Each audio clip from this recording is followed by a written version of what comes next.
Hey everybody, Cory here for the Disc Golf Pro Tour, and we are starting out our coverage in the quarterfinals, and I'm joined by Disc Maniac Nathan himself, Nate Perkins. How you doing, buddy? Good, Cory. Happy to be here, man. I was really stoked when I saw your name on our card when we found out who we were filming.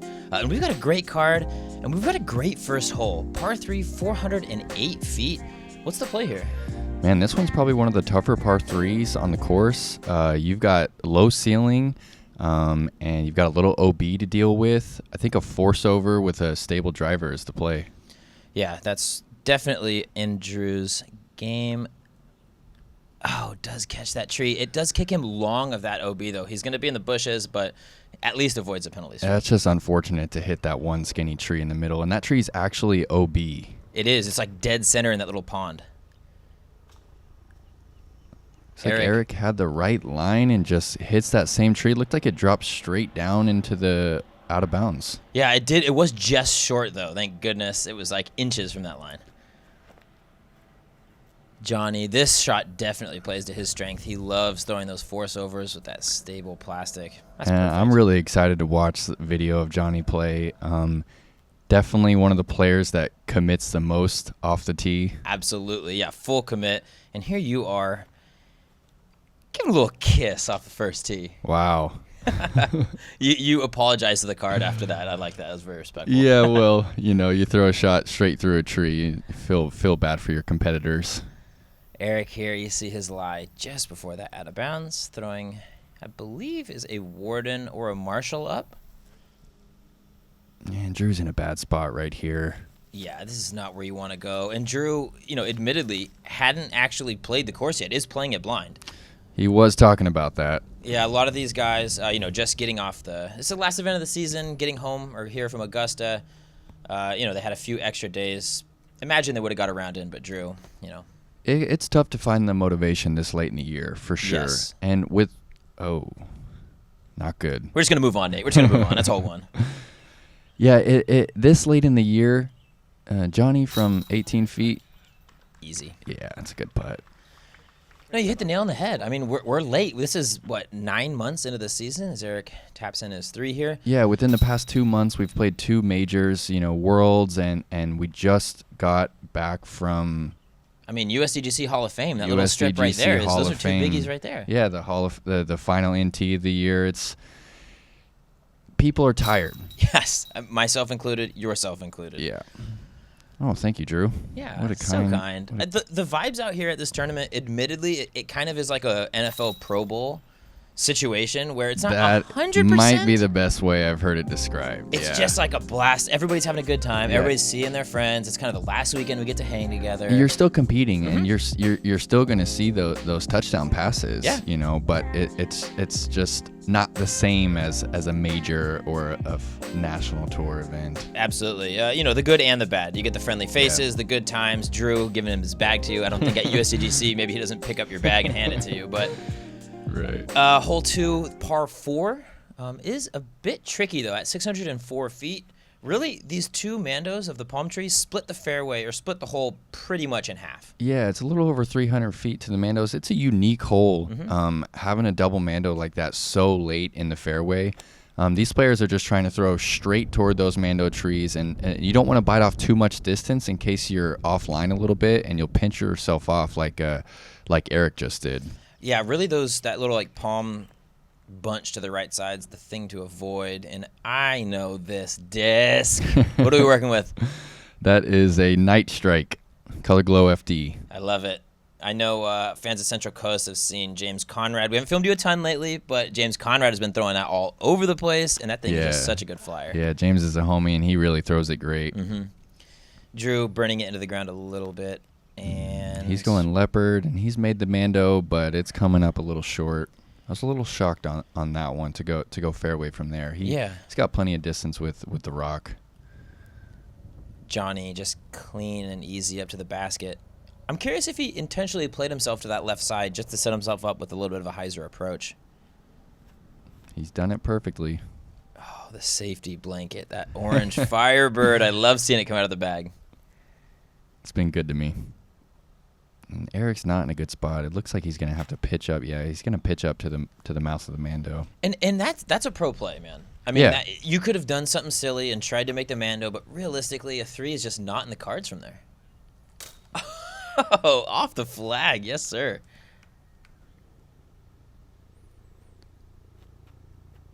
Drew. Ooh. Likes to jump putt his rocks. Kind of a... Is that what that was? I don't know if that was, but I know Yeah. sometimes he does jump putt with that old beat-up KC. I love Johnny's like little follow through that he's got going with his putt. Yeah, you it's like know? a scorpion strike, and he kind of falls down with it. And Yeah. All right, Johnny. JohnE always giving the love. So this one was playing half a stroke under par. So these players aren't too happy about 4 in this one. Definitely feels, you know, the 3 feels right, and the 4 feels like a bogey, even though it is a par 4. Yeah. Guy's just cleaning up.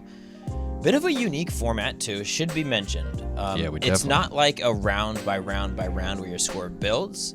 Each round is in itself a battle. Yeah, we've got 16 players playing today, and only 8 advance. And the interesting thing about our card is that we kind of already know the number to get in. You know, we've got 1 card that's an hour in front of us, and then we have 2 cards that are already complete. There's a few 6s, there's a 7, and a few 10s. And really 6 is the number. And so never do you go into a round knowing the number that you need to shoot already. No, so I it know. puts a different flavor to it, and it's interesting.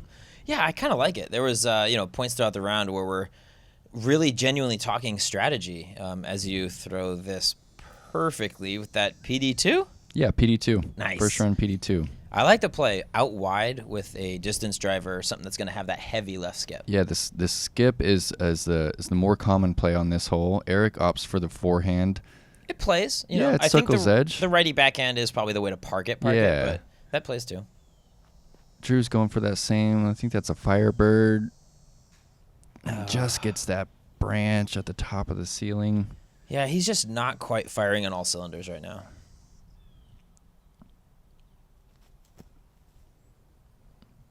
That was a much better bid right there. I think that's a P2 that he's putting with right now. Sure, could be. I know it's got that Supreme Flight stamp on it, so it's hard And to that tell. step putt, wow. I mean, So did you dirty. see how far his left foot was up in front? The way he transfers that weight into his disc. 3 for 3 too. Oh, Eric can't quite connect. Kind of on that opposite train, just parring along. Yeah, Johnny's at pars 3. are not good here. This hole played again, actually it played exactly 0.56 under par, similar to our previous hole. Interesting. So 2.44 average. That means A lot everyone's getting it. A lot of people are Yes. doing it. A 3 does not feel good here, especially if it's your 3rd par in a row. Johnny started off hot.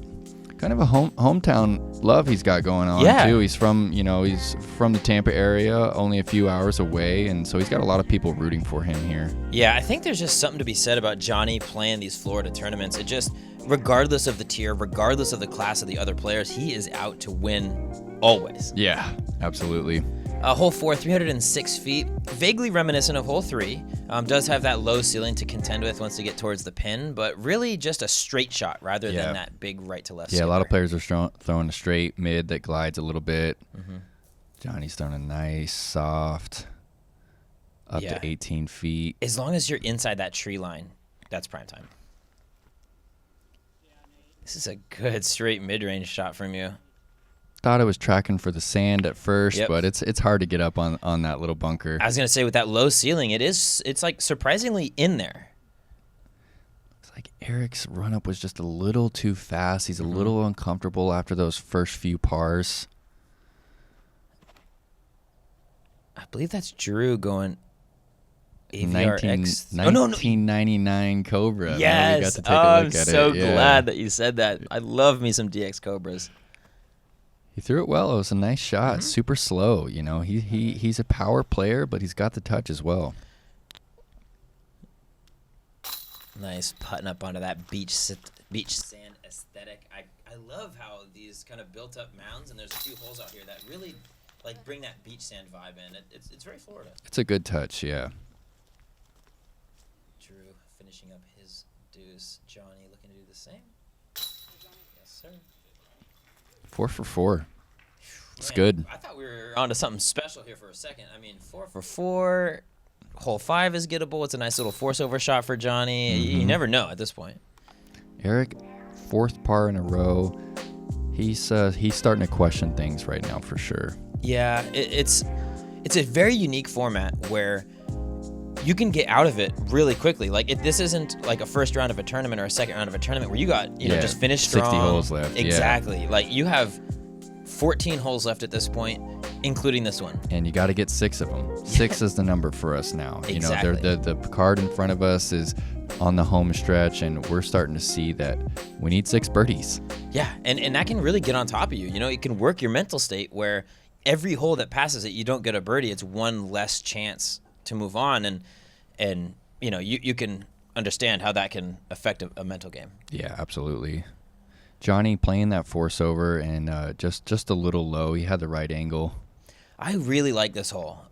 Really does not play well for the lefties or sidearms, but this shot is exactly what you want. Hammer something out stable to the right and then let it draw back to the left. What are we throwing there? That was a C-line PD. Ooh, what are the early ones or just a regular? Yeah, third run. Yeah. Okay.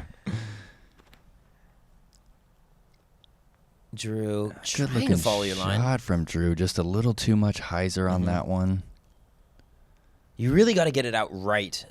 If you can, that tree long down the fairway in the center, if you can get it right of that with it swooping left, that is the ideal way to park it. Yeah. Bad little reaction right there on the ground. It's going to put him outside the circle. He is going to have a look through the trees, but like you said, it's not a short one. And Drew doesn't like that out of his hand from 90 feet. Looks like JohnE's going after this one. Oh. Man, he came to play today. He's serious. 6? No. I'm going 10. I'm going 12. I'm going 15. Just a little high left. Little left side. Great putt. Little Nate. straddle from 22. That's a good putt, and that's a good birdie. Not a lot of guys are getting this one. Actually, some are. I mean, 2.69 average. See, Really? Now, these are the stats that I want to see. These are the top players in the field. A lot of times at these tournaments, you have a 100-person field. Right. I want to see the stats Skewed. for the top 30. Yeah. And you're seeing them. I mean, you've got to put down some numbers if you want to move forward. McCray sticking at that 4 down number. Nate joining him though, 4 through 5. Yeah, JohnE we're and I cooking. are feeling good through the first 5 holes, definitely. And this is where things start to get a little more interesting. Hole 6 is the biggest, baddest hole on the course, I'd say, 1,167 feet. What's it playing, Cory? Well, it plays over par. I'll start there. Yeah. The last 5 holes all play a combined 2 strokes under par. This one, 0.38 over par. Wow. So this is a significant difference. Yeah, look at that OB these. Creek right there. That's the real monster right there, because it puts you in that decision-making setup where you've got to go big, or you've got to potentially throw a 150-foot, 200-foot shot. A humbler. Yeah, It really is a right, humbler. right. Should be noted, this is a no-fly zone. So the drone work here, the front 9, a big portion of the front 9 was provided to us from a resident professional drone flyer. The back 9 was a little bit more me, but admittedly, for a few holes, I did have to throw that drone on top of a golf cart and drive her. Nice.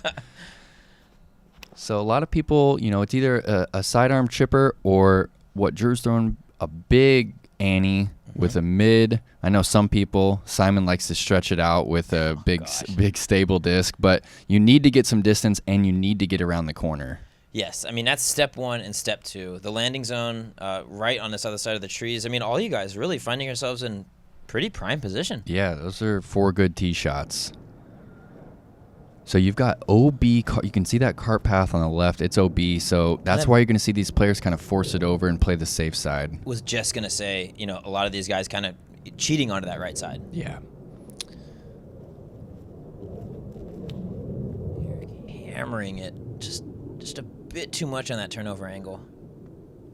He might still be in a decent position. I feel like you can get up and down from there with a good shot. I agree. He's far enough down that fairway. Granted, though, there is OB lurking everywhere.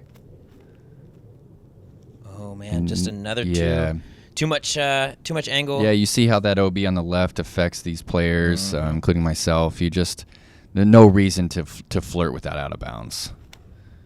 True, just hammering, I believe, another rock. Yeah, he went mid, and he, with Drew's distance, he might be in position there, but definitely wanted more distance on the second he shot. definitely did. Yeah. So this is you, like you said, just kind of throwing that humbler, that pitch up right to the front, but you're 4 down through 5, and the number is 6 or 7. Right. So there's you're not trying to shoot a 14. Wow, this one is on pace. Another rock from Drew. He's wow. rock, 1,167-foot tap-in birdie. That's really impressive. That shot was difficult, and he made it look easy with that mid-range. JohnE kind of going with a similar play here.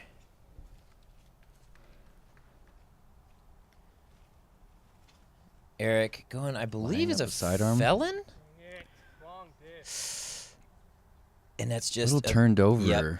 Yeah, a little overcooked, and is going to find that out of bounds area. I think he might have shouted wrong disc on that one. He did, and yeah. He was going back and forth. It's the end of the season, and discs. First of all, great shot, Nate. Thank you. Discs, their flight characteristics change. They beat in, definitely. Johnny's just got 22 feet left for his birdie 4 on this monster. Oh wow, up and in, 5 down through 6 holes.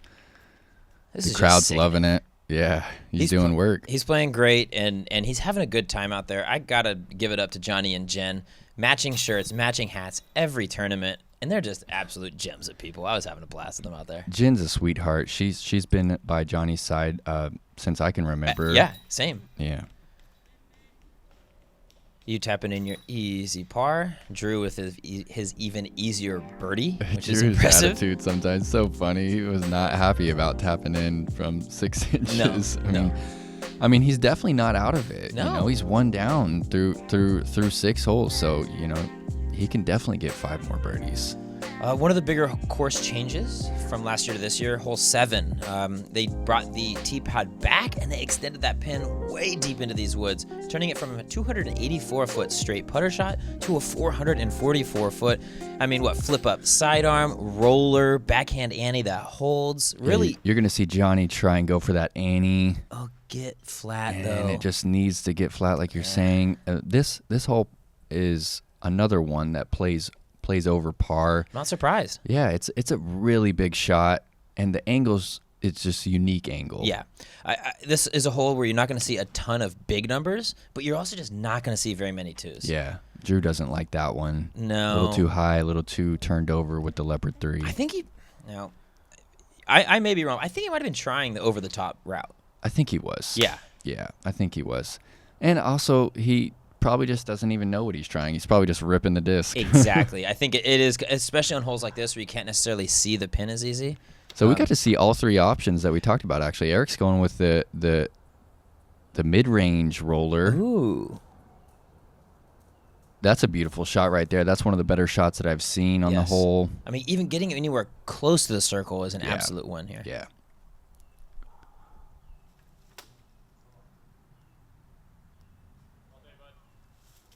Good up and down from the shul right there. Almost taking out Brian. It ended up landing between his legs. Sorry, Brian. JohnE kind of a half bid from 80 feet.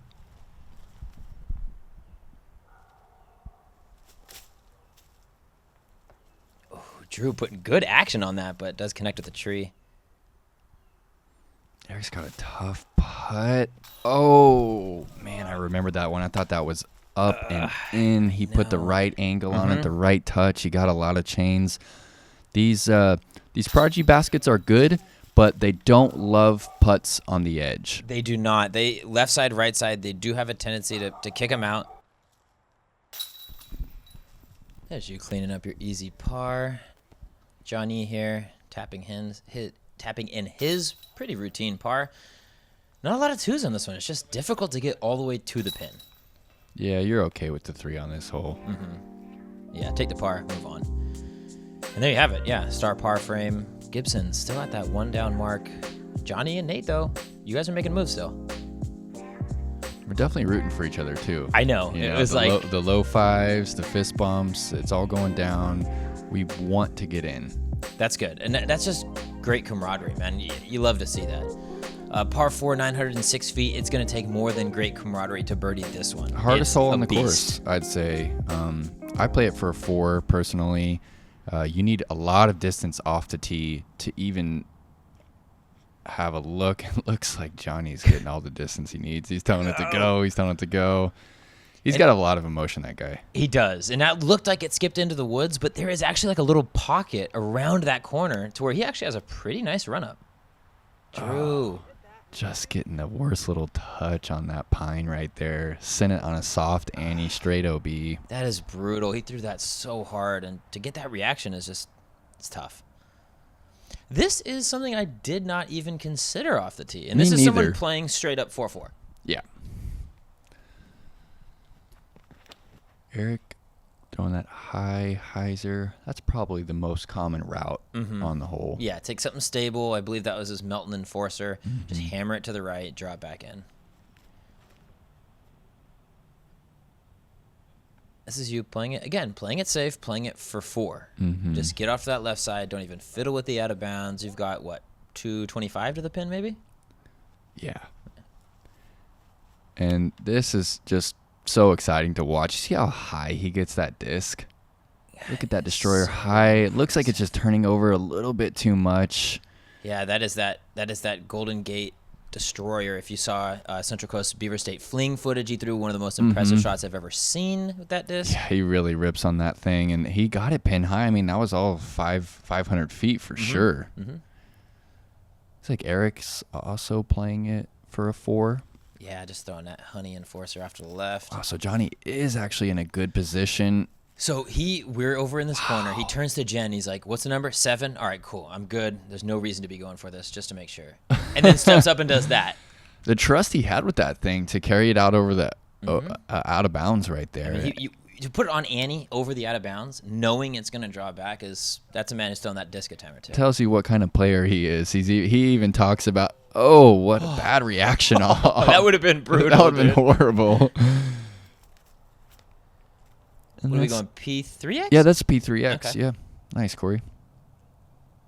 Yeah, there we go. You're in business. A little shorter. You kind of want to be up on Yep, that sand, you do. obviously, but Eric little going to the soft Warden. floaty, and he gets the sand. Speaking of the beach sand, Yeah, that's well exactly done. what you want. It looks nice, and, I mean, you said Yeah. it stops your disc very It well. stops your disc. Ooh, Johnny with that little step putt, little left. This hole was a little bit windy. I'm putting right into a headwind right here. Just wide. Not good. No, not good. You knew it, and you know, Yeah, we talked about it when you're playing a hole for par. yeah. And you get a bogey, it doesn't feel great. No, No. it does not. Yeah. No, it's one of those times where you look back, you're like, just be aggressive and deal with it. Yeah. JohnE tapping in his 4, and you know, while you and JohnE both started off smoking hot, there's 2 pars in a row for JohnE, a par bogey for you. Are you still feeling like you are in command, or is there some waiver right now?